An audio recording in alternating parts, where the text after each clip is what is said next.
Welcome back to the Delaware Way. I'm Larry Menti. Oftentimes you give money to a charity and you wonder how that money is being used. Well, in many cases it's being used to cure horrible diseases.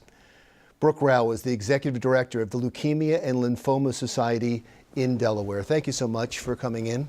Thank you for having us. So I think people do give money to charities, and they think to themselves, how is this money really having an effect? Is it making a difference in the disease that the charity is trying to help cure? Is it with your society? It certainly is. So our mission at the Leukemia and Lymphoma Society is to cure leukemia, lymphoma, myeloma, and the slew of blood cancers that surround those diseases.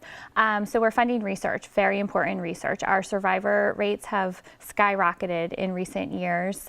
Childhood cancers, childhood leukemia is at 90% survival rates for some disease states, which is very, very important. I think what's really unique about our scope of an organization here in the local area is that we are helping patients that are living in Delaware. So last year alone, we provided over $195,000 in copay and financial assistance to our patients here in Delaware alone. So that supported 87 patients throughout the state in times where they really needed that support. So yes, there's programs like that, our copay assistance programs. We currently have an urgent need fund.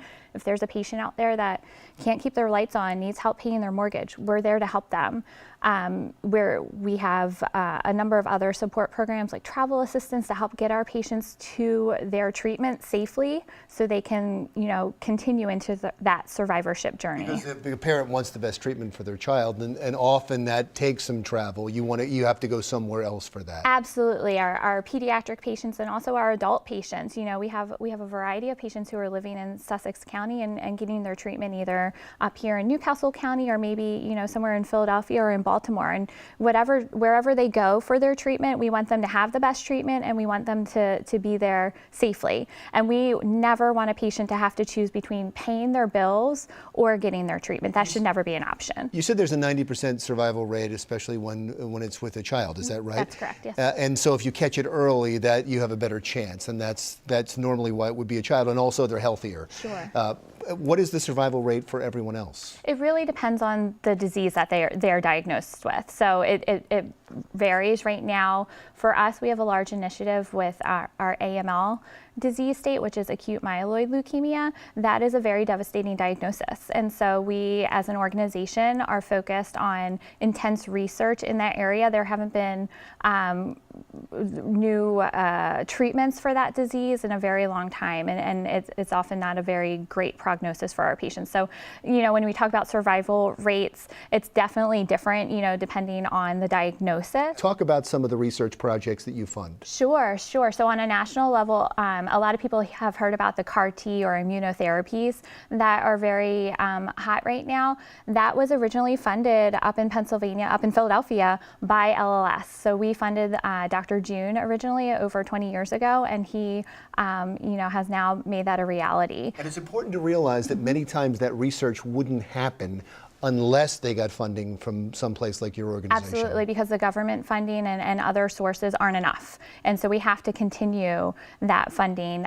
Last year alone, there were 18 FDA approvals for cancer drugs. We had our hands in 15 of those, which is it's unheard of to have 18 FDA approvals for cancer drugs alone, but to have our hands in 15 of those is really remarkable for us. Yeah, and if it wasn't for organizations like yourself, the government doesn't do this as much anymore. Or the Health Institute doesn't do this as much anymore.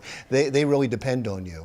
Right, and we partner with them often, and if we were nationally or in the organizational side to lose that funding, that would be devastating for us. That research that is being done takes multiple years, and so we have to have consistency in that research and that funding in order to break ground in what we're doing. Do you have events coming up? We do. I'm glad you asked. So we have two signature campaign areas. Our Light the Night event. It's a walk event. We just had that in October, so we're already planning for next year. October, it's at the Nemours Children's Hospital here in Wilmington. And then our Of the Year campaigns launch in January. So that's our Students of the Year campaign and our Man and Woman of the Year campaign up in Newcastle County and also in Sussex County. And how do people get a hold of you if they want to just contribute? They can call our office, 302-661-7300, or visit our website, lls.org/Delaware, and they can find us there. Thank you. Thank you for coming in. I appreciate it. Brooke Rowe is the Executive Director of the Leukemia and Lymphoma Society in Delaware. That wraps up the Delaware Way for this week. Thank you so much for joining us. We'll talk to you again next week.